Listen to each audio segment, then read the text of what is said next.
شر الشيطان اللعين الرجيم بسم الله الرحمن الرحيم الحمد لله الذي هدانا لهذا وما كنا لنهتدي لولا أن هدانا الله لقد جاءت رسل ربنا بالحق والصلاة والسلام على أشرف الأنبياء والمرسلين النبي المؤيد والرسول المصدق المحمود الأحمد المصطفى الأمجد بالقاسم محمد اللهم صل على محمد وآل محمد. الصلاة والسلام على الطيبين الطاهرين المعصومين المظلومين ولعنة الله على أعدائهم أجمعين. أما بعد فقد قال الله سبحانه وتعالى بسم الله الرحمن الرحيم يا أيتها النفس المطمئنة ارجعي إلى ربك راضية مرضية فادخلي في عبادي وادخلي في جنتي. صلوات اللهم صل على محمد وآل محمد. عزیزان محترم، عبد و معبود کے درمیان جو رشتہ ہے، جو محبت ہے، اور عبد و معبود کے درمیان میں جو ربط ہے، جو رشتہ ہے، اس رشتے سے زیادہ مستحکم رشتہ کوئی رشتہ نہیں. دنیا کے تمام رشتے اس رشتے کا مرہون منت ہے. انسان کسی کو نہیں جانتا ہے سوائے اس کے، اور یہ سارے رشتے جو انسان دیکھ رہا ہے اسی ایک رشتے کا مرہون منت ہے.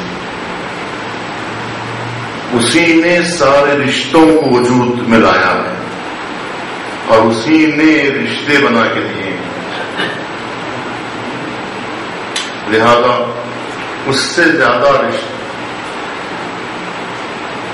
قریبی رشتہ عبد و معبود کے درمیان جو رشتہ ہے، علت و معلول کا رشتہ ہے کہ اگر وہ نہ ہو، اگر اس نے ایجاد نہ کیا ہوتا، اس نے خلق نہ کیا ہوتا تو ہم خلق ہی نہ ہوتے. اس نے اگر پیدا نہ کیا ہوتا تو ہم پیدا ہی نہ ہوتے. ہم دنیا میں کتنے رشتے ایسے ہیں جس کو اہمیت دیتے ہیں، ان رشتوں کی خاطر ہم کتنی زحمتیں برداشت کرتے ہیں. ماں کا رشتہ، باپ کا رشتہ، زوجہ کا رشتہ، بچوں کا رشتہ، اولاد کا رشتہ، بھائیوں کا رشتہ، بہنوں کا رشتہ، جن رشتوں کی خاطر انسان مزمحل ہو جاتا ہے، کمزور ہو جاتا ہے. ان رشتوں کو راضی کرنے کے لیے انسان زحمتیں برداشت کرتا ہے، مشکلات برداشت کرتا ہے، جبکہ یہ سارے رشتے اس دنیا میں ختم ہو جانے والے ہیں. رشتے اس دنیا کے لیے بنائے گئے ہیں، اس اجتماعی زندگی کو گزارنے کے لیے. کس نے بنائے ہیں رشتے؟ کس نے ہمیں تعارف کروایا کہ یہ تمہاری ماں ہے، یہ تمہارا باپ ہے، یہ تمہارا بھائی ہے، یہ تمہاری بہن ہے؟ یہ سارے رشتوں کا تعارف کس نے کروایا ہم سے؟ کس نے دیے یہ رشتے جسے ہم سرمایہ سمجھتے ہیں اپنی زندگی کا؟ یہ سارے رشتے کس رشتے کی مرہون منت ہے؟ وہ ایک رشتہ ہے جس نے اتنے رشتے ہم کو دیے، تو اس سے زیادہ محبت ہمیں کسی اور سے ہو سکتی ہے؟ اگر واقعی ہم کو ماں کی اہمیت اور ماں کی قدر معلوم ہے دنیا میں کہ اگر ماں نہ ہوتی تو ہم کے رہ جاتے.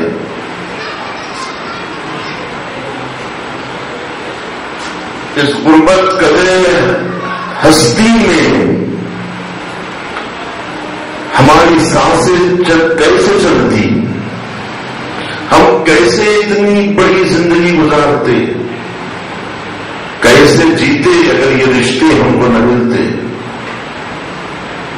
اگر واقعی ان رشتوں کی اہمیت ہے انسان کے پاس، اگر اولاد کی قدر ہے، ماں باپ کی قدر ہے، تو یہ جان لو کہ یہ جتنی محبتیں ہمیں ماں باپ سے ہیں اس سے زیادہ محبت ہم کو اپنے خدا سے ہونا چاہیے. اس لیے کہ وہی ایک رشتہ تھا جس نے اتنے رشتے ہم کو دیے.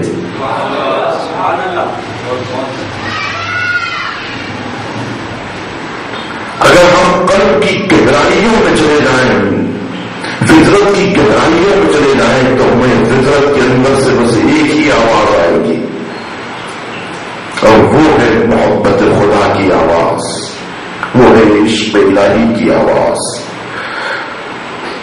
قلب جو چاہتا ہے، روح انسانی پیاسی ہے محبت الہی کی، روح انسانی پیاسی ہے عشق الہی کی.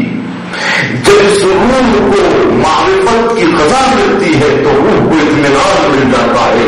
اب اگر روح کو معرفت نہ ملے، روح کے اندر محبت الہی اور عشق الہی اگر اس دل میں داخل نہ ہو تو دل اضطراب کا شکار ہو جاتا ہے. ہزاروں محبتیں بھی اس ایک محبت کی پابندی نہیں کر سکتی. ہزاروں محبتیں انسان کو دھوکہ دے دیتی ہے، اور وہ محبتوں سے انسان کو قرار نہیں ملتا، سکون نہیں ملتا، اطمینان نہیں ملتا.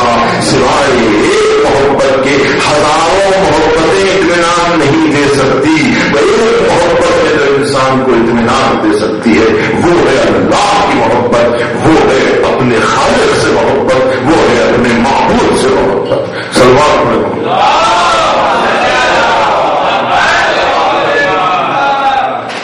اگر انسان کا قلب اس محبت پہ چلے جائے جس کے اس دل کو تلاش، فطرت انسانی اس محبت کی پیاسی ہے، اس محبت کی شریعت تک، اس محبت کے ساحل تک اگر پہنچ جائے تو اسے سکون مل جائے گا.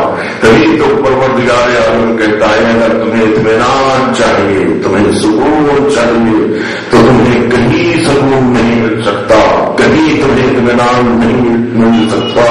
اطمینان کوئی کھلونے کا نام نہیں ہے جو کسی میلے سے خرید لیا جائے. اطمینان کوئی خیال نہیں ہے کہ جو فٹ پاتھ پر ہاتھ پھیلانے سے مل جائے. اطمینان کوئی ایسی چیز نہیں ہے، بتائے سر بازار نہیں ہے کہ کسی دکان سے خرید لی جائے. اطمینان کہیں نہیں مل سکتا. اطمینان صرف ذکر الہی سے مل سکتا ہے، یاد الہی سے مل سکتا ہے. یاد الہی کے بغیر دلوں کو سکون نہیں مل سکتا. اسی کی یاد ہے جو قلب کو قرار بخشتی ہے، ہزار اضطراب سے وہ نجات بخشتی ہے. ہر یاد انسان کو مسترد کر دیتی ہے. انسان اس غفلت میں ہے، ورنہ دنیا کا کون سا انسان ہے جو اطمینان کی تلاش میں نہیں ہے اور اہمیت اطمینان کو نہیں سمجھتی. دولت کے پیچھے جانے والے اطمینان قلب چاہتے ہیں، اقتدار کے پیچھے دوڑنے والے اطمینان قلب چاہتے ہیں، اقتدار حاصل کرنے والے سکون چاہتے ہیں، ثروت حاصل کرنے والے، جاہ و حشم حاصل کرنے والے قلب کا سکون چاہتے ہیں. اور کیا، کس چیز کی ضرورت ہے انسان؟ لیکن اطمینان قلب کے متلاشی سراب کو سمندر سمجھ کے دوڑ رہے ہیں. وہ یہ سمجھتے ہیں کہ دولت کے حصول سے قلب کو اطمینان مل جائے گا، لیکن جیسے جیسے دولت بڑھتی چلی جاتی ہے اضطراب بڑھتا چلا جاتا ہے، سکون ہاتھ سے جاتا چلا جاتا ہے۔ اس وقت انسان کو معلوم ہوتا ہے کہ میں جس اطمینان کی تلاش میں تھا اور میں یہ سمجھ رہا تھا کہ شاید کم دولت اطمینان نہیں دیتی ہوگی، زیادہ دولت سے اطمینان مل جاتا ہوگا، زیادہ سے زیادہ دولت کے پیچھے دوڑ دوڑ کر بھی اطمینان نہ مل سکا۔ اقتدار اور کرسی اور منصب کے پیچھے دوڑنے والے یہ سمجھتے ہیں منصب کے حصول سے، اقتدار کے حصول سے مجھے اطمینان مل جائے گا، لہذا حصول اقتدار کے لیے دوڑتے ہیں تاکہ اس کے ذریعے سے سکون قلب مل سکے، لیکن جیسے جیسے منصب بڑھتا جاتا ہے ویسے ویسے اضطراب بڑھتا جاتا ہے، بے چینی بڑھتی جاتی ہے، دل کو سکون نہیں ملتا، دل کو قرار نہیں ملتا، قلب کو اطمینان نہیں ملتا۔ اس لیے کہ یہ ساری چیزیں سکون میں قلب نہیں فراہم کر سکتی ہے۔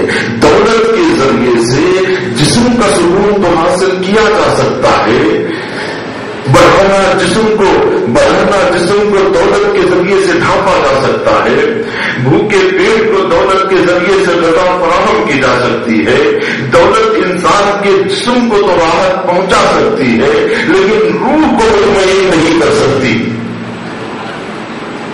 دولت معنویت نہیں خرید سکتی، دولت کے ذریعے سے محبت نہیں خریدی جا سکتی، دولت کے ذریعے سے معرفت نہیں خریدی جا سکتی، دولت دے کر علم نہیں حاصل کیا جا سکتا ہے، دولت دے کر حکمت نہیں حاصل کیا جا سکتا ہے، دولت دے کر اخلاق نہیں خریدے جا سکتے ہیں، کردار نہیں خریدا جا سکتا ہے، معنویت نہیں خریدی جا سکتی ہے، تو روح کو سکون کیسے ملے گا دولت کے حصول سے؟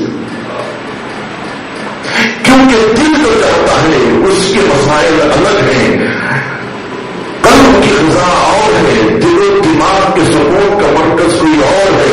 دل کو لے جا کر ہر محبت کے سامنے رکھتے چلے جائیے، ہر محبت اضطراب میں اضافہ کرے گی، سکون کوئی محبت فراہم نہیں کر سکتی، اس لیے کہ فطرت کو جس جمال کی تلاش ہے وہ معمولی جمال نہیں ہے، زود گزر جمال نہیں ہے، عارضی جمال نہیں ہے، بلکہ جمال مطلق کو طلب کی تلاش ہے انسان کے قلب کو۔ انسان جس جمال کی تلاش میں ہے وہ جمال ایسا نہیں ہے جو وقت کے گزرنے سے مرجھا جائے، اس جمال کو انسان نہیں پسند کرتا ہے جو وقت کے گزرنے سے مزبہل ہو جائے، وہ حسن جو وقت کے گزرنے سے کمزور ہو جائے اس حسن کی تلاش انسان کو نہیں ہے۔ ہر حسین چہرہ انسان کے دل کی آرزو نہیں ہے، بلکہ وہ حسن جو جمال میں مطلق ہو، جسے وقت کی رفتار جس کے چہرے کی حسن کو برباد نہ کرے، ایسا جمال کی تلاش میں ہے انسان کا قلب، ایسے جمال کی تلاش میں جو جمال مطلق ہے۔ انسان کو جس کمال کی تلاش ہے وہ کمال مطلق ہے، کمال مطلق سوائے ذات الہیہ کے اور کوئی ذات نہیں ہے۔ جمال مطلق کے علاوہ کوئی جمال مطلق نہیں ہے سوائے ذات ربوبیت کے، کہ وہ ذات جمال مطلق بھی رکھتی ہے، کمال مطلق بھی رکھتی ہے، اس سے زیادہ نہ کوئی حسین ہے نہ اس سے زیادہ کوئی باکمال ہے۔ صلوات پڑھے محمد۔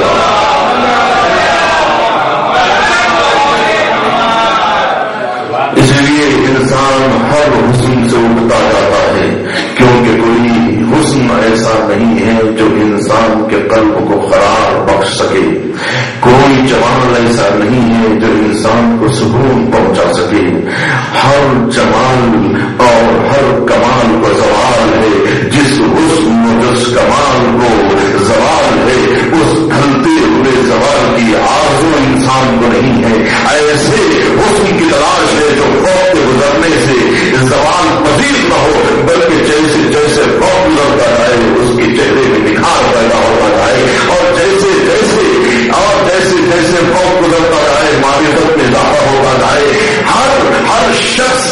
ہر شخص کی قربت انسان کو سکون نہیں پہنچاتی سوائے قرب الہیہ کے. ہر قربت سے انسان بیدار ہو جاتا ہے سوائے قربت الہیہ کے. لہذا عبادت الہیہ محبت پروردگار سے بہتر اور کوئی مرکز قرار نہیں ہے. امام صادق علیہ السلام ارشاد حل الدین الا الحب، کیا دین محبت کے علاوہ بھی کوئی اور چیز ہے؟ اللہ سبحانہ و تعالی انسان سے صرف عبادت نہیں چاہتا، صرف اس کو نمازوں کی ضرورت نہیں ہے.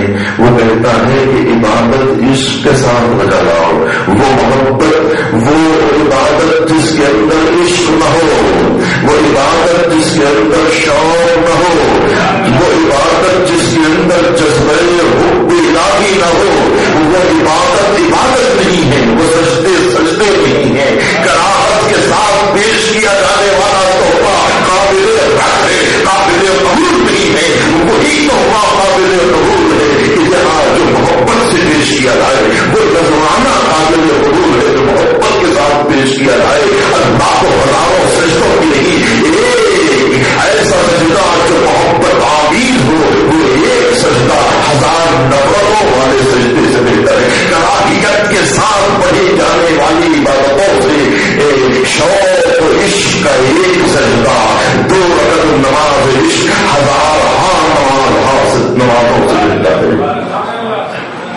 کیوں؟ اس لیے کہ عشق الہی، محبت الہی اصل حقیقت ہے جس کی انسان کو وہ سکون پہنچاتی ہے. وہ عبادت انسان کے دل کو لگتی ہے جس کے اندر محبت ہو. اہل بیت علیہ السلام نے جو تعلیمات دی ہیں وہ تعلیمات ایسی نہیں دی ہے کہ تم کو نماز پڑھنا ہے. اہل بیت نے صرف یہ نہیں کہا ہے کہ نماز پڑھو. اہل بیت نے اتنا نہیں کہا ہے کہ صرف روزہ رکھو. اہل بیت نے کہا ہے انی احب الصلاۃ، میں نماز سے محبت کرتا ہوں. انہوں نے کہا کہ عبادت کرنا کمال نہیں ہے، عبادت سے محبت کرنا کمال ہے. عبادت بجا لانا کمال نہیں ہے، معراج آدمیت عبادت نہیں ہے، بلکہ محبت کرنا عبادت الہیہ سے. شوق، عبادت کا شوق، عبادت سے محبت. اگر وہ محبت نہ ہوتی تو راتوں میں اٹھ کے محمد مصطفیٰ سجدے نہ کرتے. یہ محبت کے سجدے ہیں، کراہیت والی عبادت نہیں ہے کہ جس سے انسان تھک جائے، بلکہ یہ وہ ہے جہاں روح اس قدر والدہ ہوتی ہے کہ جسم کی تھکن برداشت ہے لیکن روح کی بے اطمینانی برداشت نہیں ہے. چاہے جسم کو کتنی ہی تکلیف پہنچے، محب کیا چاہتا ہے؟ اپنے منزل مقصود کو چاہتا ہے، اپنے ہدف کو چاہتا ہے. اس ہدف کے لیے زحمت بڑھتا ہے، اپنے جسم کو ہلاکت میں ڈالتا ہے، زحمت میں مبتلا کرتا ہے، مشکلات برداشت کرتا ہے. کس لیے؟ تاکہ اس کو روح کا سکون میسر ہو سکے. وہ عشق میں یہ ساری چیزیں کرتا ہے، محبت میں کرتا ہے. اہل بیت نے کہا کہ صرف نماز نہیں، نمازوں سے محبت. صرف حج نہیں، حج سے محبت. خدا کا ذکر صرف لفظ لسان سے نہیں بلکہ شوق کے ساتھ، محبت کے ساتھ ذکر کرو. اور یہ ذکر محبت میں اضافے کا سبب بنے، عشق میں اضافے کا سبب بنے کہ جیسے جیسے ذکر بڑھتے. اس لیے کہ جس سے انسان محبت کرتا ہے اسی کا ذکر کرتا ہے، زبان پہ اسی کا نام رہتا ہے. قلم ہاتھ میں لیتا ہے تو کرتاس میں اسی کا نام لکھا جاتا ہے. جس سے محبت کرتا ہے ہر دیوار پہ اس کا نام لکھتا چلا جاتا ہے، ہر کاغذ پہ اس کا نام لکھتا چلا جاتا ہے، ہر صفحے پہ اس کا نام لکھتا جاتا ہے جس سے محبت ہوتی ہے.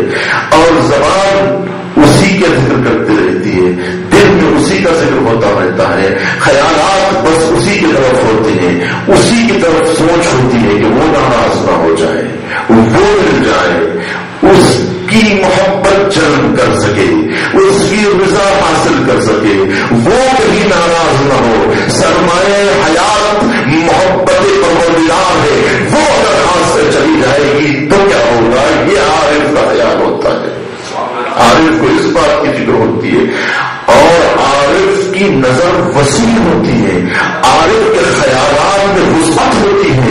جس دل میں خدا ہوتا ہے وہ دل تنگ نہیں ہوتا، پاک ہوتا ہے۔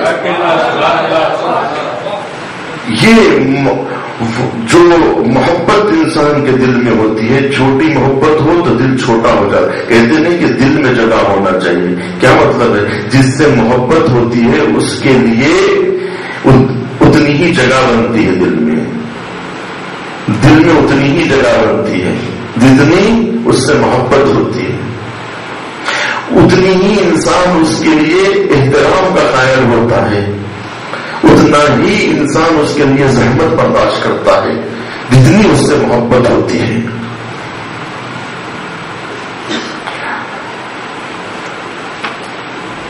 عارف جو دیکھتا ہے، عارف کی نظر بالکل بدلی ہوئی ہوتی ہے۔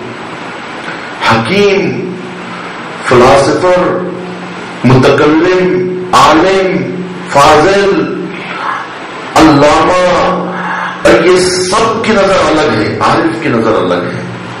جلوہ جو عارف دیکھتا ہے اپنی نگاہوں سے وہ سب سے جدا ہے۔ وہ جو دیکھتا ہے بھیگی بھیگی پلکوں سے اور آنسوؤں بھری آنکھوں سے، جو جلوہ حق دیکھتا ہے، وہ کائنات الگ ہوتی ہے۔ فاسق کی نگاہوں سے دنیا الگ نظر آتی ہے، عارف کی نگاہوں سے دنیا الگ نظر آتی ہے۔ عالم کو دنیا الگ دکھتی ہے، حکیم کو دنیا الگ نظر آتی ہے، ایک متکلم کو دنیا الگ نظر آتی ہے، ایک فلاسفر کو دنیا الگ نظر آتی ہے، سارے لوگوں کو الگ الگ دنیا نظر آتی ہے۔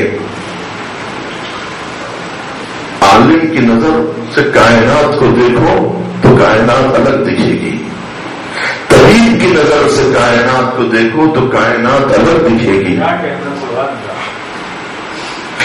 متکلم کی نظر سے کائنات کو دیکھو تو کائنات الگ نظر آئے گی، لیکن عارف کی نظر سے اگر کائنات کو دیکھیں تو کائنات الگ نظر آئے گی، دنیا کی محبت سے کائنات کو دیکھیں تو کائنات الگ نظر آئے گی۔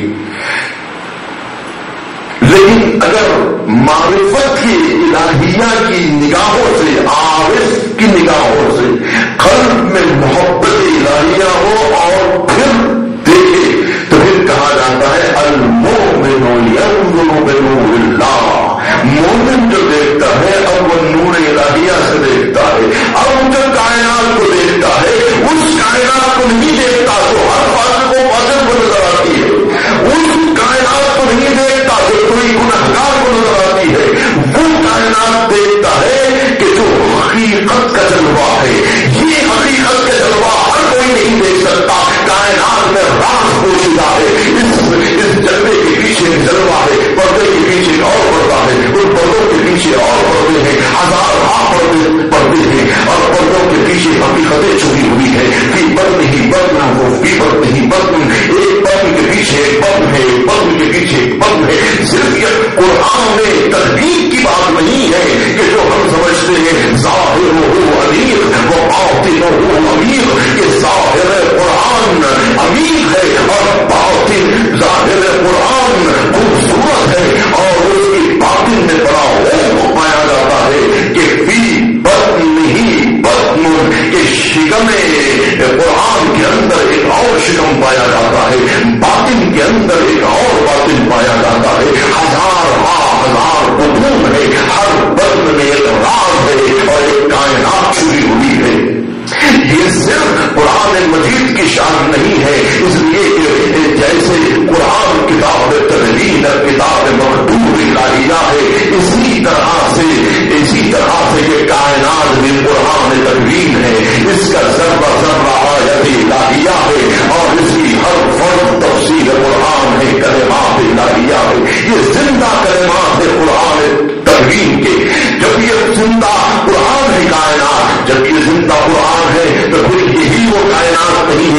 ہم دیکھ رہے ہیں، بلکہ یہ اگر قرآن ہے، اگر یہ آیتیں ہیں، اگر یہ نشانیاں ہیں، تو اس نشانیوں کے پیچھے چھپی ہوئی اور بھی نشانیاں ہیں، اس کے پیچھے چھپی ہوئی اور بھی حیات ہے، حیات کے پیچھے حیات ہے، کائنات کے پیچھے کائنات ہے، ہزار جہان اور بھی ہے،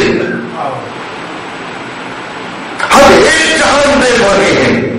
عالم کی نظر سے دیکھو تو ایک جہان نظر آئے گا، متکلم کی نظر سے دیکھو تو جہان اور نظر آئے گا، حکیم کی نظر سے دیکھو، حکمت کی نظر سے دیکھو تو کائنات کا جلوہ اور نظر آئے گا، فلاسفہ کی نظر سے دیکھو تو کائنات کا جلوہ اور نظر آئے گا، ایک ریاضی دان کی نظر سے دیکھو تو دنیا کے حسابات الگ نظر آئیں گے، لیکن عارف کی نظر سے دیکھو تو کائنات کا جلوہ الگ نظر آئے گا۔ اور جیسے جیسے عرفان بڑھتا چلا جائے گا اور کائنات کی رات بھر کے پردے اٹھتے چلے جائیں گے، تبھی تو امیر مومنان کہتے ہیں لو کچھ پر لگتا ہو لمزدت یقینا، کہ اگر میرے سامنے سے حجابات ہٹا بھی دیے جائے تو میرے یقین میں کوئی گھر آنے والا نہیں ہے۔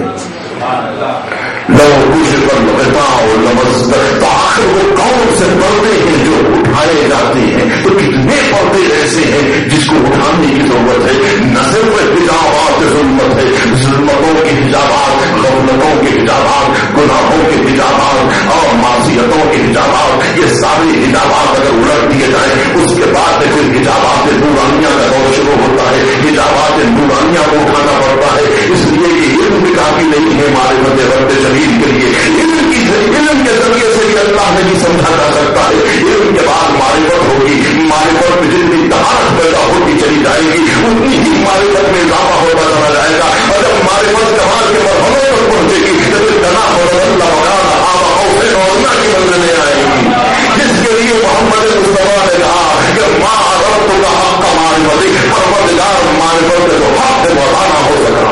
صلوات پڑھنا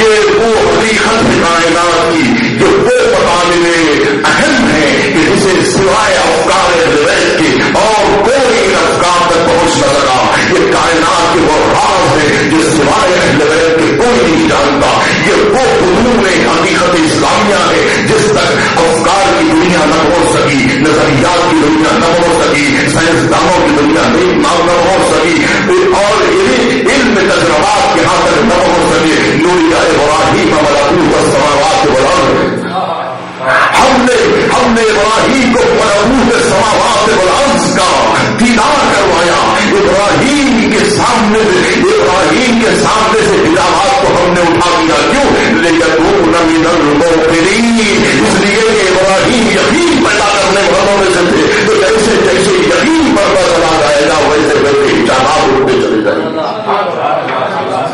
تو مومن جو دیکھتا ہے وہ کوئی اور نہیں دیکھ سکتا، کیوں؟ اس لیے کہ مومن جو دیکھتا ہے وہ ظاہر کو نہیں دیکھتا، ظاہر کے پیچھے چھپی ہوئی حقیقتوں کو دیکھتا ہے، باطن کو دیکھتا ہے، راز حیات کو دیکھتا ہے۔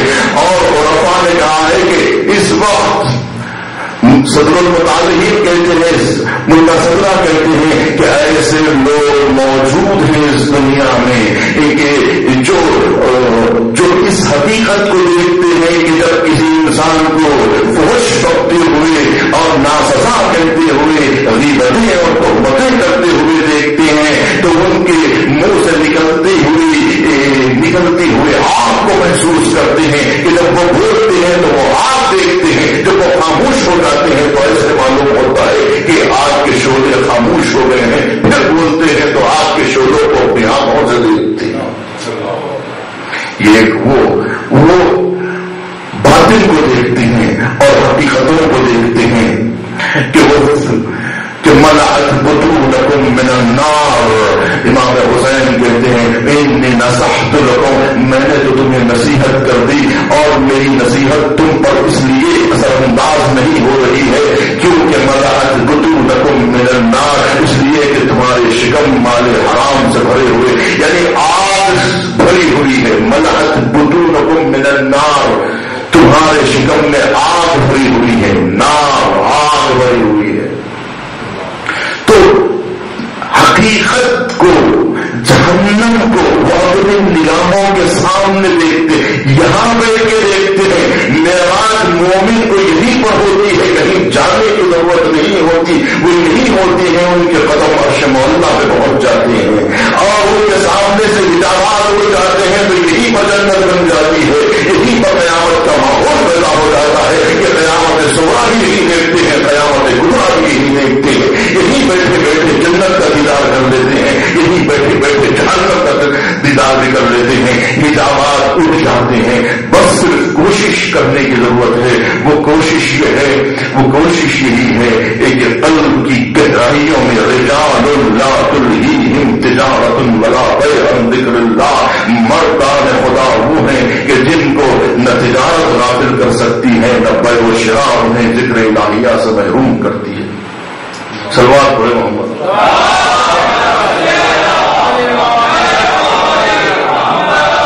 یہ بات حقیقت ہے کہ اگر متکلم اور فلاسفر جو ضرورت پیغمبر کو جب گفتگو کرتا ہے کہ کیوں ضرورت ہے نبی کی، تو وہ یہ دیکھتا ہے، اور ضرورت نبوت پر جو متکلم دلیل فراہم کرتا ہے وہ کیا دلیل ہے؟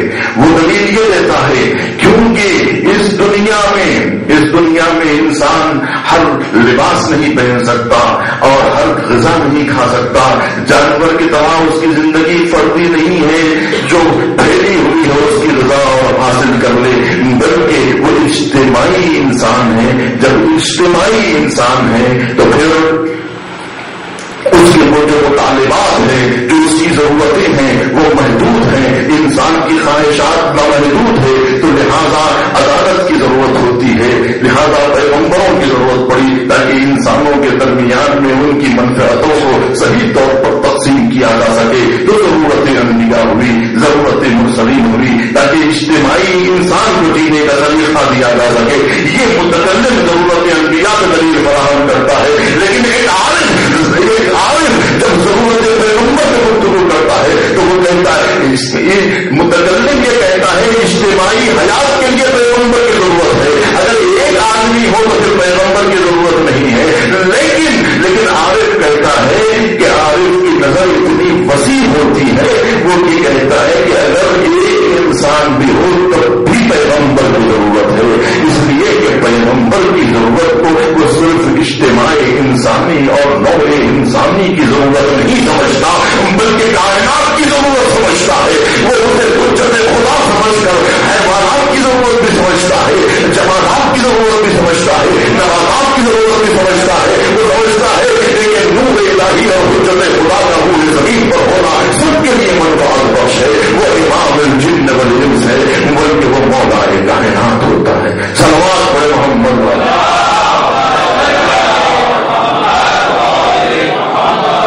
اندازہ لگائے کہ عارف کی دید اور عارف کی نگاہ میں کتنی وسعت پائی جاتی ہے، وہ صرف اجتماعی انسانی پہ غور نہیں کرتا، بلکہ اس کی نظر تمام حیات کی ہر شعبے میں ہوتی ہے، چاہے حیات جماعت کی شکل میں ہو کہ حیات نماز کی شکل میں ہو، فیض سمجھتا ہے وہ پیغمبروں کو کہ اللہ کی جانب سے وہ رحمت کا وسیلہ سمجھتا ہے کہ وما ارسلناک الا رحمۃ للعالمین سمجھتا ہے پیغمبروں کو کہ وہ رحمت کا واسطہ ہے، عالمین کے لیے رحمت کا سبب سمجھتا ہے، نہ صرف ضرورت ہے انسانی۔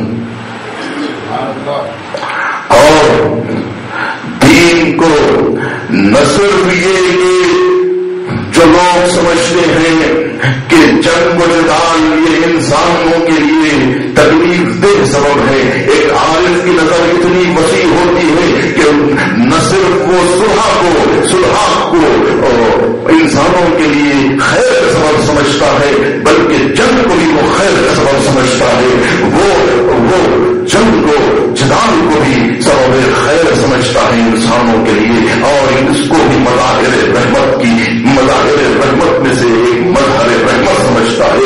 نہ صرف عارف جنت کو مظہر رحمت سمجھتا ہے، بلکہ اس کے غضب کو بھی رحمت کا سبب سمجھتا ہے، جہنم کو بھی رحمت کا سبب سمجھتا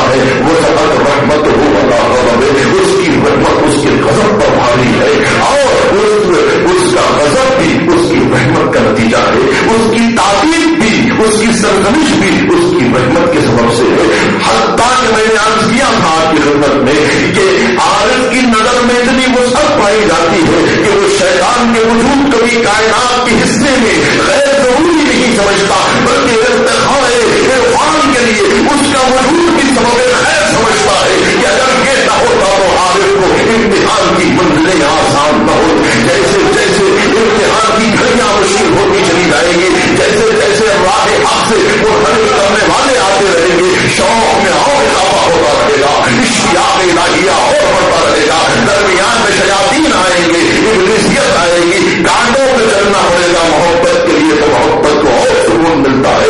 جیسے جیسے جسم کو تکلیفیں ملتی جاتی ہیں، جیسے جیسے بھڑکانے والے آتے ہیں، شوق عشق میں اور اضافہ ہوتا چلا جاتا ہے.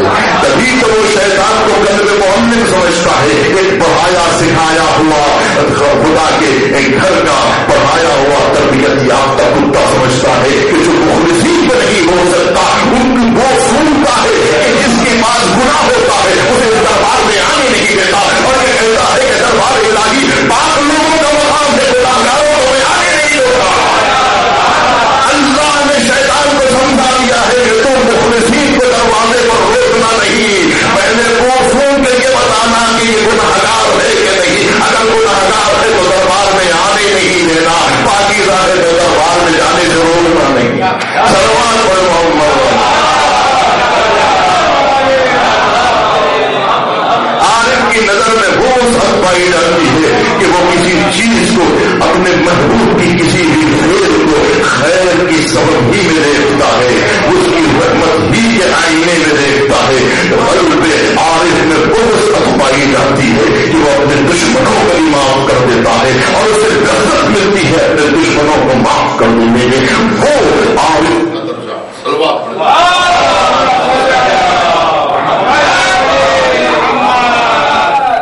تھوڑا سا بھائی بجائے تو گفتگو ختم کریں.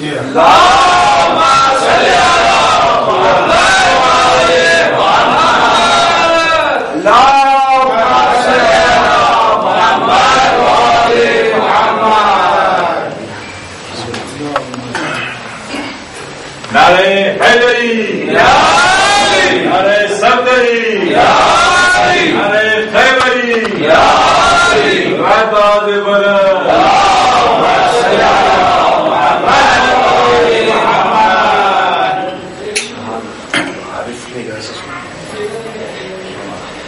اس وقت ایک ایسی روایت میں آپ کو سنانا چاہتا ہوں جو بہت ہی زیادہ اہمیت کی ہے کہ یہ ذکر الہی قلب سے جڑا ہونا ضروری ہے، اور اگر یہ صرف زبان اور خیال اور دماغ تک رہے یہ کبھی بھی محو ہو سکتا ہے. بس یہ بات میں آپ سے عرض کر کے گفتگو کو تمام کروں، کیونکہ یہ بات بہت زیادہ اہمیت رکھتی ہے کہ اگر یہ قلب میں نہ جا سکی تو پھر موت ہر چیز کو بھلا دیتی ہے. موت ایک ایسا ایکسیڈنٹ ہے، ایک ایسا حادثہ ہے کہ یہ بہت بڑا حادثہ ہے جو انسانی جسم کو لاحق ہوتا ہے. اگر اسی دنیا میں اگر ایک بڑا حادثہ خدا نخواستہ کسی انسان کو پیش آ جائے تو کیا اس کی میموری، اس کا دماغ، حافظہ اس کا محفوظ رہ سکتا ہے؟ ایک بڑا حادثہ انسان کے ذہن کو اسی دنیا میں ایسا ختم کر دیتا ہے کہ اسے کوئی چیز یاد نہیں رہتی، کوئی چیز یاد نہیں رہتی. تو یہ عبادت کرنے والے، یہ ذکر خدا کہنے والے، یہ اللہ ایک پنجتن پاک پنجتن پانچ، یہ صرف رٹ لینے سے یاد رہنے والا نہیں ہے. یہ جو آپ سمجھتے ہیں کہ ہم وہ کہتے ہیں اللہ ایک ہے پنجتن پانچ ہے، یہ اگر ہم جانتے ہیں تو قیامت کے دن بھی ہم جانیں گے یہ خیال غلط ہے. یہ خیال بالکل غلط ہے کہ ہم کو یہ سب یاد رہنے والا ہے. اگر یہ سب یاد رہنے والا ہوتا تو اول قبر میں یہ ساری فلسفی نہیں پوچھے جائے گی، یہ دن ترانیاں نہیں پوچھی جائیں گی، یہ شاعری نہیں سنی جائے گی، آپ سے وہ سوالات نہیں ہوں گے کہ معراج کے بارے میں، قضاء و قدر کے بارے میں مشکل سوالات نہیں ہوں گے، بس ایک ہی سوال ہوگا، من ربک، تیرا رب کون ہے؟ وہ سوال جو آج ہم سے کوئی کرے تو ہم اس سے غصے میں آ جاتے ہیں، یہ کیا پوچھنے کی چیز ہے؟ ہم سے پوچھتے ہیں اللہ کتنے ہیں، ہم کو نہیں معلوم، بچے سے پوچھیے اللہ کتنے ہیں، ہم کو تو معلوم ہے اللہ کتنے ہیں۔ اگر کوئی ہم سے پوچھے بتاؤ پنجتن پاک کتنے ہیں، تو ہم کہیں گے یہ بھی کوئی پوچھنے کی چیز ہے؟ ملائک کہیں گے کہ مرنے کے بعد پہلا سوال قبر میں چاہے آیت اللہ العظمیٰ ہی کیوں نہ ہو، اس سے بھی پہلا سوال یہی کیا جائے گا کہ من ربک، تیرا رب کون ہے؟ اگر کوئی بڑے سے بڑا عالم دنیا سے گزر جائے، مفسر قرآن اگر دنیا سے چلا جائے، تو آپ کسی سے بھی پوچھئے مفسر قرآن سے کیا پوچھا جائے گا؟ کیا تفسیر قرآن کے بارے میں پوچھا جائے گا؟ ایک فقیہ عصر مر گیا، ہزار مسائل، وضو کے، نماز کے، صلاۃ کے، روزے کے، حج و زکوٰۃ کے سارے مسائل، جو ہزار مسائل کا جواب دیتا تھا، کیا مرنے کے بعد اس سے وضو کا مسئلہ پوچھا جائے گا؟ کون سے مسائل پوچھے؟ اس سے بھی یہی پوچھا جائے گا، من ربک، تیرا رب کون؟ ایک عام مومن مرے گا، اس سے بھی یہی پوچھا جائے گا، بتا تیرا خدا کون، بتا تیرا رسول کون ہے، بتا تیرا امام کون ہے، یہی پوچھا جائے۔ اگر یہ بتا دے،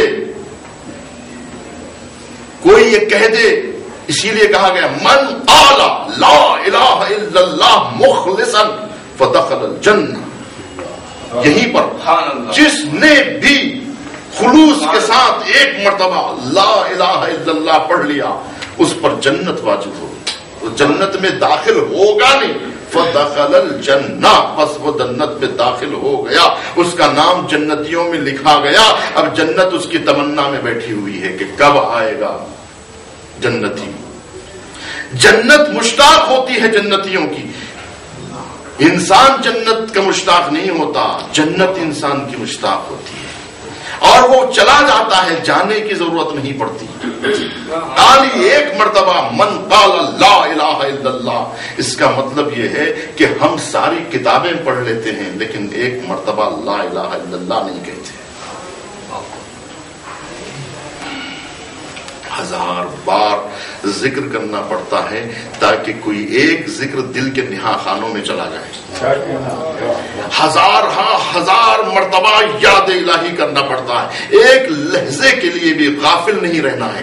اگر ایک لحظے کے لیے بھی غافل ہو گئے اور یہ غفلت سے اگر دل کے نہا خانوں تک اتنی مرتبہ ذکر کرو، وَاذْكُرُوا اللَّهَ كَثِيرًا كَثِيرًا، زیادہ سے زیادہ اللہ کا ذکر کرو، زیادہ سے زیادہ اللہ کو یاد کرو، اتنا یاد کرو کہ یاد ہی رکھو۔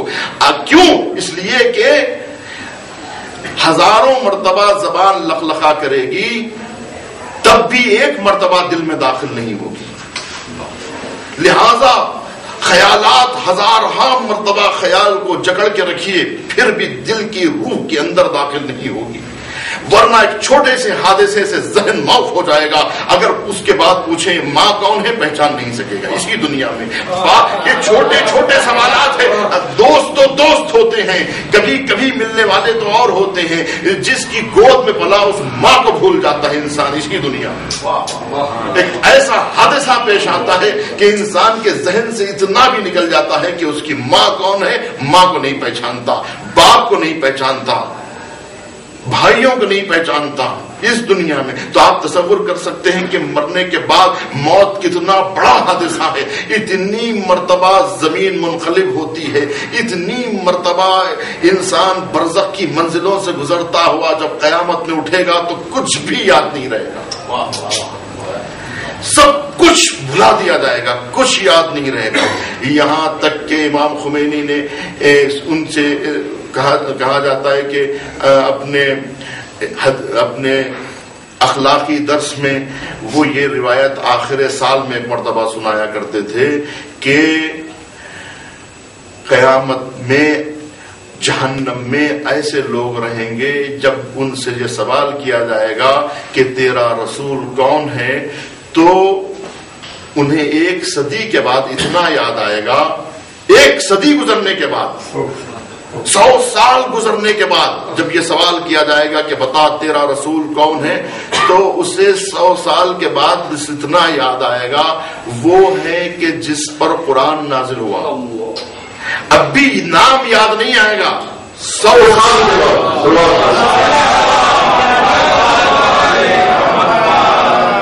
100 سال گزرنے کے بعد، 1 صدی گزرنے کے بعد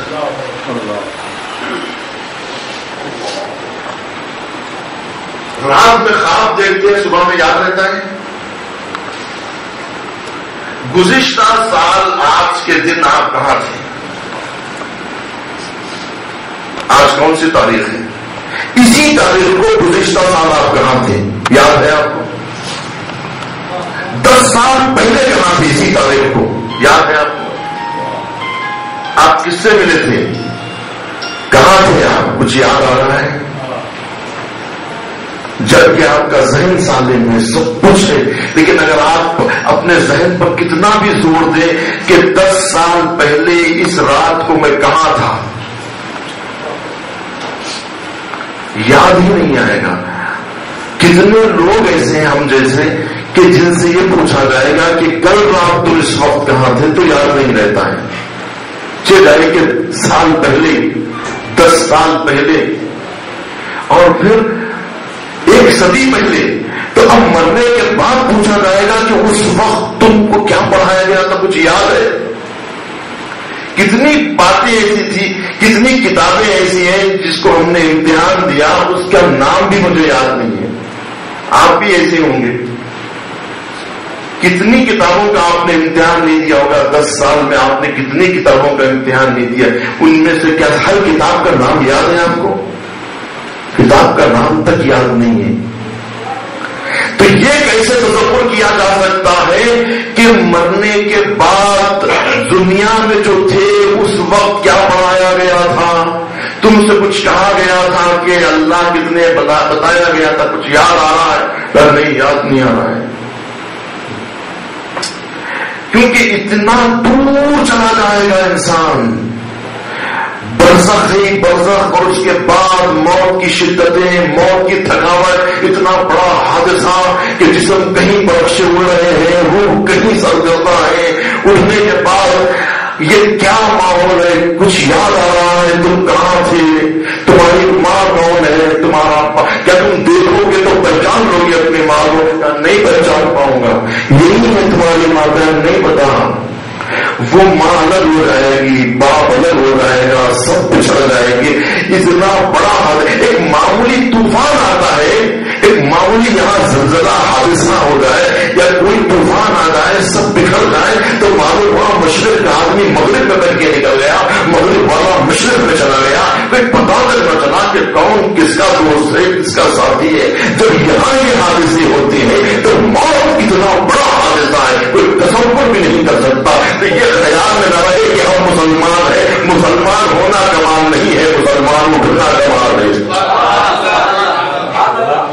مومن یہاں رہنا کمال نہیں ہے، مومن اٹھنا کمال ہے۔ یہ جو پوری زندگی علی علی کہتے ہیں وہ علی کو پہچان نہ سکیں گے، نام تک نہیں یاد رہے گا، نام یاد، علی لفظ بھی یاد نہیں رہے گا، اللہ یاد نہیں رہے گا، ہے نا؟ روایت کہہ رہی ہے، محمد مصطفیٰ کہہ رہے ہیں کہ قیامت کے دن لوگوں کو جب میرا نام پوچھا جائے گا تو صدیوں کے بعد بھی نہ بتا سکے گا کہ تمہارا رسول کون ہے، یہ وہی بتا سکے گا جو مومن ہو، جس نے اپنی روح کی گہرائیوں میں اتار لیا ہے۔ اسی لیے کہا گیا کہ سب کچھ بھلاؤ، بس ایک ذات کو یاد رکھو، اس لیے کہ یہ سب کچھ تم سے چھوٹ جانے والے ہیں، یہ بہکانے والے ہیں، یہ دھوکہ ہے اور کچھ بھی نہیں ہے۔ اس لیے کہ یہ سارے رشتے چند دنوں کے لیے ایک نمائشی طور پر ہے، یہ اجتماعی زندگی گزارنے کے لیے، اس کے بعد پتا نہیں یہ کہاں چلے جائیں گے، تم کہاں چلے جاؤ گے، اور یہ ایک وسیلہ ہے تمہارے امتحانات کا کہ ان سب کو رکھتے ہوئے تم کس قدر غافل اللہ کی یاد اپنے دل میں رکھتے ہو۔ ایک مرتبہ دل کی گہرائیوں میں اتار لو، ایسے تو اس کو یاد رکھنے کے لیے 1000 مرتبہ ذکر کرنا پڑتا ہے، 1000 مرتبہ خیالات کو ادھر ہی رکھنا پڑتا ہے، 1000 مرتبہ۔ اسی لیے کہا گیا یا ایھا الذین آمنوا اذکروا اللہ اذکرونی اذکرکم، تم مجھے یاد رکھو پھر میں بھی تمہیں یاد رکھوں گا۔ یہ روایت کس قدر دلوں کو دہلا دینے والی ہے، ہلا دینے والی ہے کہ یہ سارا ایمان یہیں دھرا رہ جائے گا، یہ سارے خیالات یہیں دھرے رہ جائیں گے، یہ سارے افکار، یہ سارے نظریات، یہ علم کا سودا، یہ کتابیں، یہ رسالے، یہ سب بھلا دینے کے لیے ہیں۔ یہ علم کا سودا، یہ کتابیں، یہ رسالے ایک شخص کی یادوں کو بھلانے کے لیے ہیں۔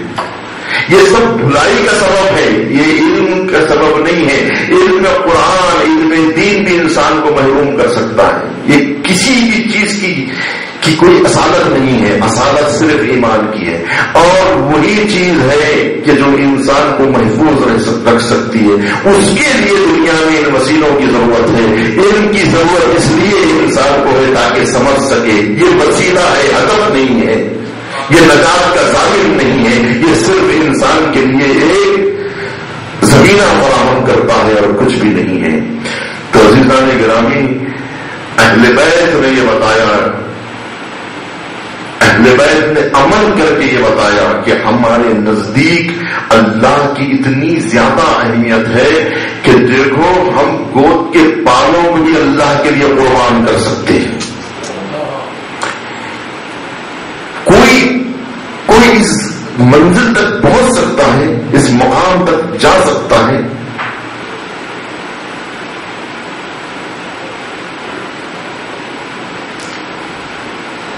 کوئی اپنے کسی کا اتنا ایمان ہو سکتا ہے۔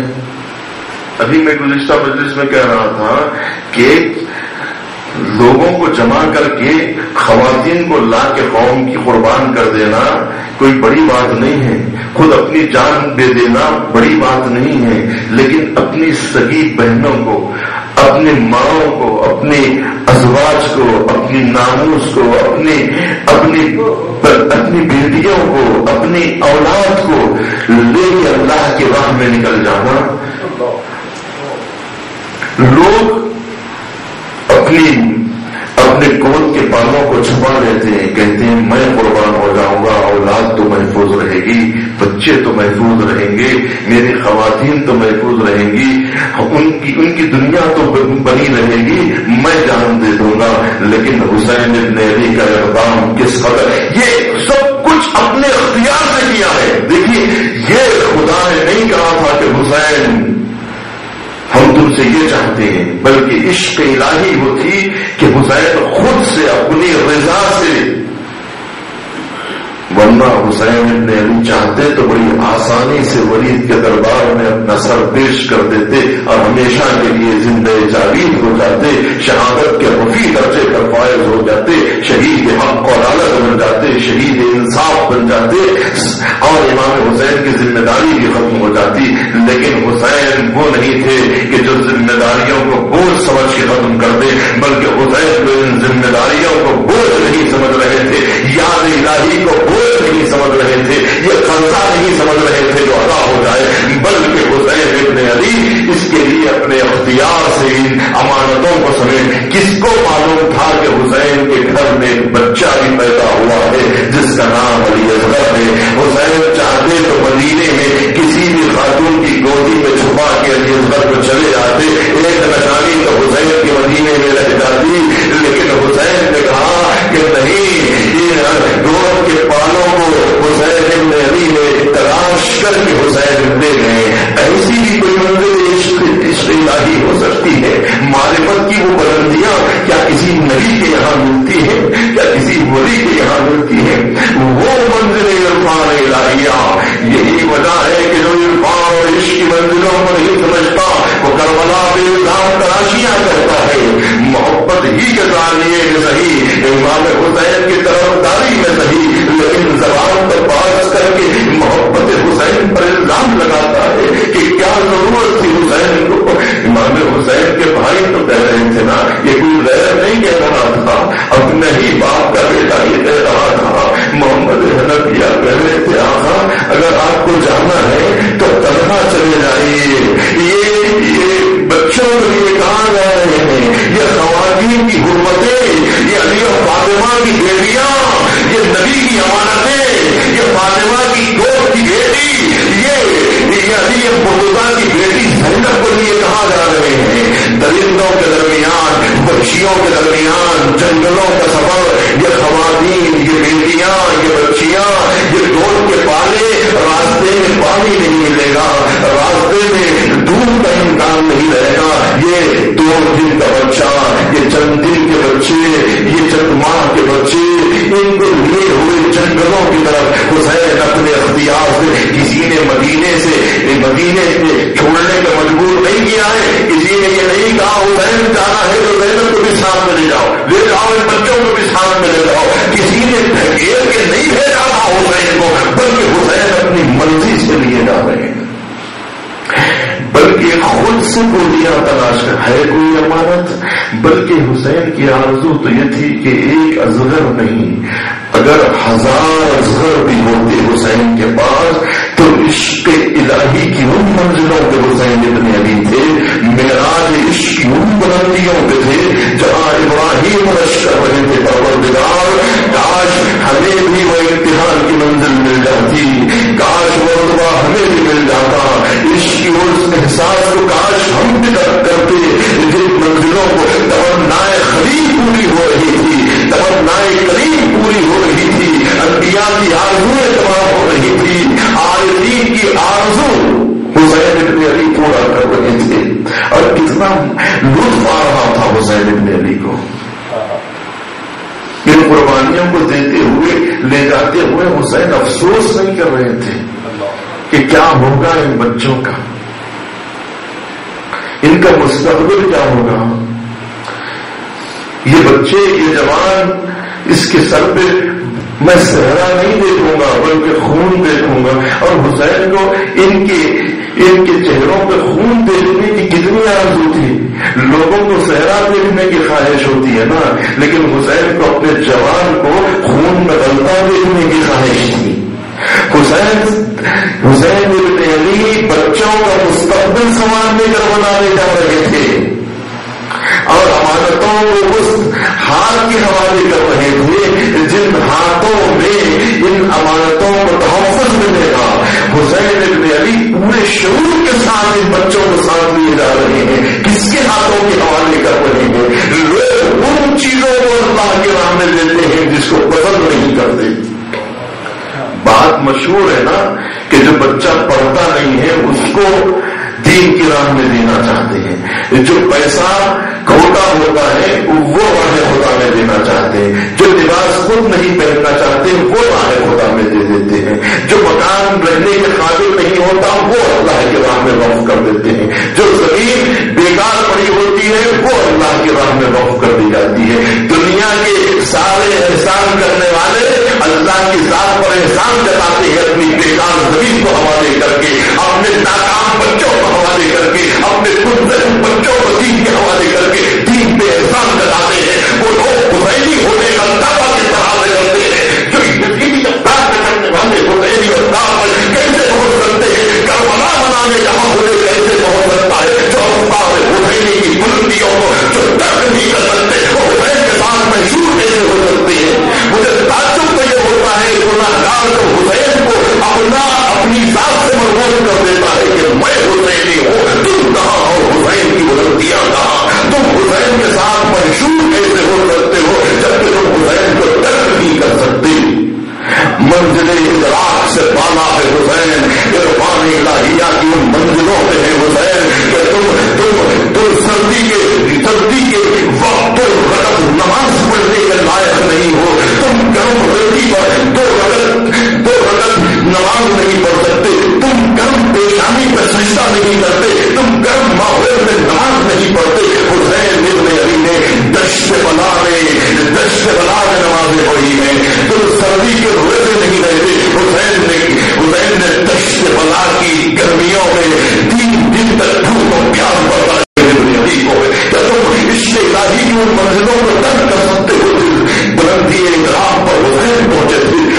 عظمت اللہ، عظمت خالق اس قدر حسین کی نگاہوں میں تھی کہ امام حسین کہہ رہے تھے پروردگار یہ تیرا احسان تجھ پر احسان نہیں کر رہا ہو، تو مجھ پر احسان کر رہا ہے۔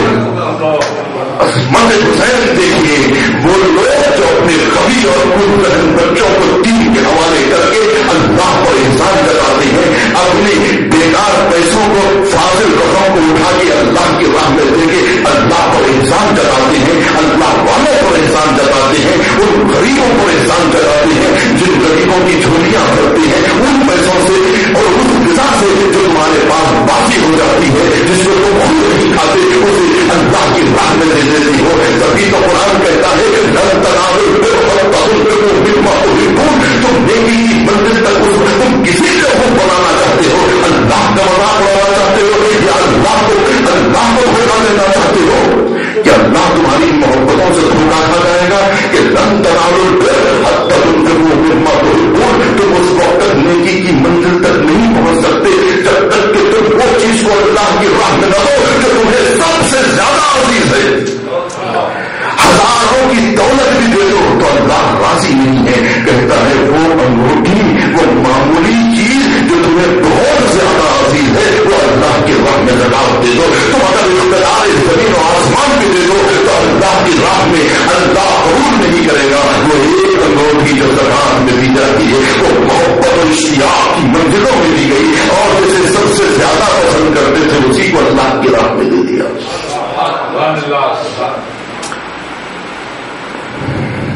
وَيُطْعِمُونَ الطَّعَامَ عَلَىٰ حُبِّهِ مِسْكِينًا وَيَتِيمًا وَأَسِيرًا، اللہ کی راہ میں وہ اس چیز کو پیش کرتے ہیں جس کی انہیں شدید ضرورت ہوتی ہے۔ کھانے سے محبت تھی افطار کے وقت، وہی محبت کا نذرانہ اٹھا کے دے دیا۔ جس روٹی کی شدید ضرورت تھی وہی روٹی اٹھا کے دے دی۔ جس پانی کی شدید ضرورت تھی وہی پانی کو دشمن کے لشکر لوگ دوستوں کو نہیں دلاتے، حسین دشمنوں کو سیراب کر دیتا ہے۔ تو وہ لوگ حسین کی منزلوں کو کہاں پہنچ سکتے ہیں؟ کہاں حسینی بننے کا جذبہ؟ تم کہاں حسین کہاں؟ اگر حسین کی ہمراہی کر لو تو تم بھی فضا کا جگر فضا بن سکتے ہو، تم بھی غمبر بن سکتے ہو، تم بھی غلبہ پا سکتے ہو جو غلام ابوذر نے پا لیا، غلام جون نے پا لیا۔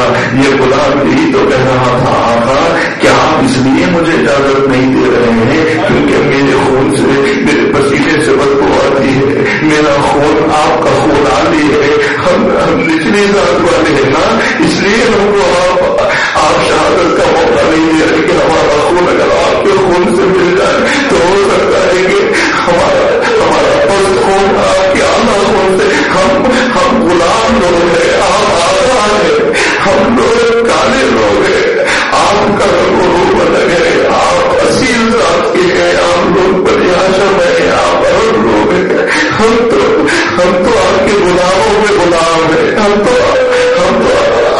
حسن کے بھی غلام ہے، ہم لوگوں کو آپ کا مرنے کی اجازت دیں گے۔ تو امام حسین نے کہا نہیں جاؤ، ایسا نہ کہنا۔ حسین لکھتا یہ نہ ہوئے، ان اصحاب کو کتنا چاہتے تھے، اسے کیا ناز کرتے تھے اصحاب پہ، کہتے تھے جیسے اصحاب مجھے ملے کسی کو نہیں ملے۔ وہ اصحاب جو بہت زیادہ عزیز تھے، وہ اصحاب جس کی قدر اتنی زیادہ حسین کرتے تھے، انہیں اصحاب کو برباد کر دیا۔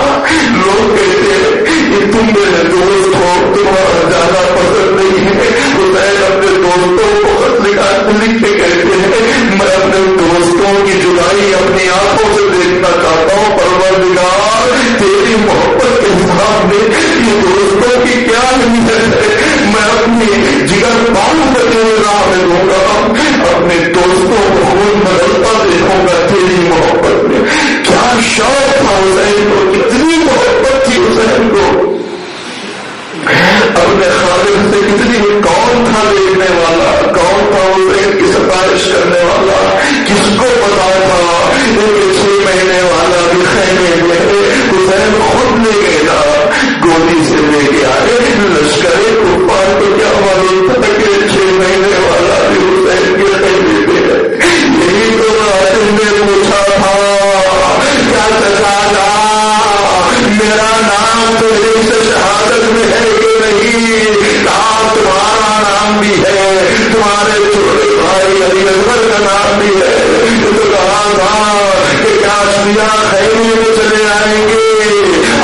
موجودگی میں ہم یہ گھر کو گولی سے چھین کے لے جائیں گے. کہا نہیں چھین کے نہیں لے جائیں گے, میں چھیننے کی کیا ضرورت ہے, میں خود ضمانت کو لے جاؤں گا. علی اکبر کو لے کے خود حسین گئے ہیں محبت الہیہ میں کہ پروردگار گولیوں میں جو سب سے چھوٹی عبادت تھی جسے میں سب سے زیادہ عزیز رکھتا تھا, جس کی جدائی حسین کو برداشت نہ تھی, جس بچے کو ولیمے میں چھوڑ کے نہیں آیا, جس بچے کو راہ میں کربلا میں کسی کے صبر نہیں کیا, یہ امانت تو تیرے لیے لایا ہوں, یہ کہہ کے حسین میدان میں علی اکبر کو لیا. یہی وہ موقع تھا کہ لشکر اتفاق میں پھرپھری تاری ہوئی, اتنا صاحب کہہ رہا تھا انقلاب آ جائے گا. 6 مہینے کے بچے چھوٹے ہوئے ہوٹوں کو دیکھ کر اگر فطرت انسانی جاگ جائے گی, اگر کوئی شریف النفس انسان بن جائے گا تو انقلاب کو برداشت کیسے کروں گا. تب کہا کہ ابھی علی اکبر کی حجت تمام امتوں کے پاس کلام حسین ہربلا نے 3 بھالے کا تیر جوڑا, اب سنبھالا ہوا تیر فضا چھیننا ہوا گروہ علی اکبر نے ایسے آگے لگا, گلے سے پار آ گیا. علی اکبر سواری میں ڈر ہو گئے, بچہ من کا ڈھلا, باتوں میں خون بہ گیا, گلے سے لگا لیا. یہ تنہا حالت ہے کربلا کی, زمین و آسمان گواہ ہے کہ دین حق کے لیے حسین کی سب سے عظیم قربانی پیش ہو گئی. اب حسین کو اطمینان مل گیا کہ وہ بچے کو بھی حسین پیش کر دیا, لیکن دل ماں کی تھی جس ماں کو بچے کی حمل کا انتظار تھا. اور حسین کے لیے مشکل پیدا ہوئی, کچھ سوچتے ہوئے آگے بڑھے, پھر کچھ سوچتے ہوئے پیچھے آئے.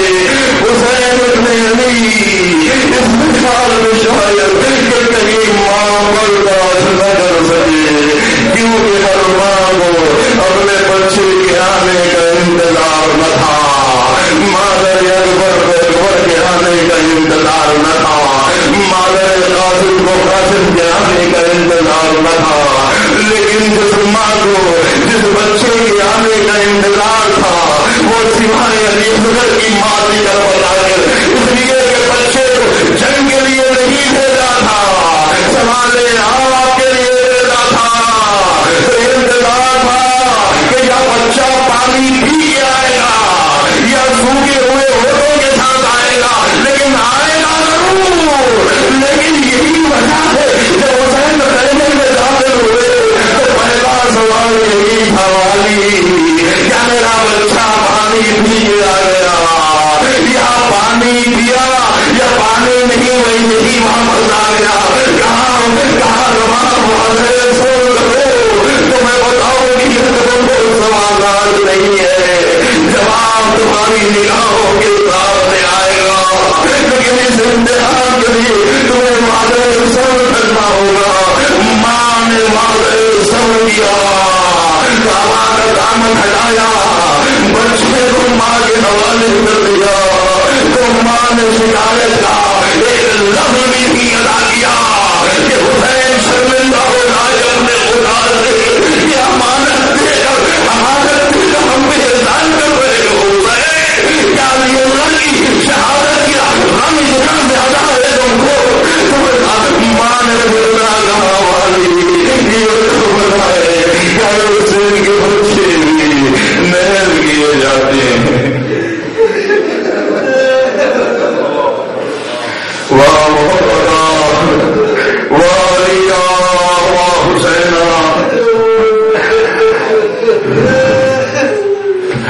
یا اللہ یا اللہ یا اللہ یا رحمان یا رحمان یا رحیم یا رب الحسین. پروردگار حسین ابن علی کے ساتھ مشغول فرما, پروردگار ہمیں جذبہ حسینی عطا فرما, راہ حق حسین کی طرح کانوں میں چلنے کا حوصلہ عطا فرما, ہاتھوں میں ہتھکڑیاں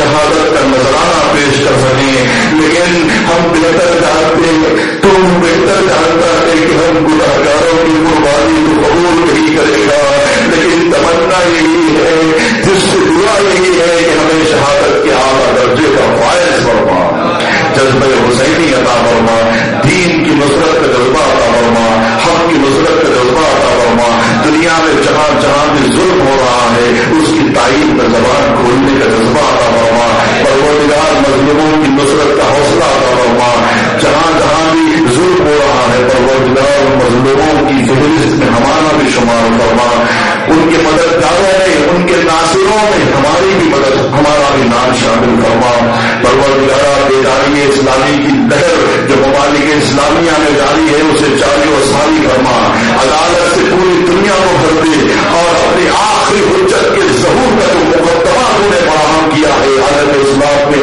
ہماری ان آنکھوں سے چل رہے حق کا دیدار عطا فرما، اپنی آخری حجت کا دیدار عطا فرما، لبنان کے چیانوں کی نصرت فرما، ان کے بازوؤں میں قوت حیدری عطا فرما، حضرت رسول اللہ کی نصرت فرما، پروردگار ان حماس کے جیانوں کو یہ طاقت عطا فرما کہ وہ فلسطین کو آزاد کرا سکیں، قبلہ اول کو آزاد کرا سکیں، پروردگار بحرین کے شیعوں کو، قطیف کے شیعوں کو نصرت عطا فرما تاکہ جنت البقیع کی تعمیر مکمل ہو سکے، پروردگار دشمنان دین، دشمنان اسلام بالخصوص امریکہ اسرائیل کو ذلیل و خوار فرما، ان کے ناپاک قدموں کو مقدس سرزمین سے دور فرما، اور ان کے زوال کو ہماری نگاہوں کے سامنے ان کا سقوط، ان کا زوال اقتصادی، ان کی ساری حرمتوں کو پامال ہوتا ہوا ہمیں دکھا، یہ غرور اور نفرت کے پلوں کو سرنگو فرما، ان یزیدیوں کو نیست و نابود فرما، حسینیوں کی نصرت فرما، علماء اعلام کے وجود پر ہمارے سروں پہ دائم و قائم رکھ، پروردگارا امام زمانہ کے ظہور میں تعجیل فرما، ہمیں ان کے ناصروں میں شمار فرما، ماتم حسین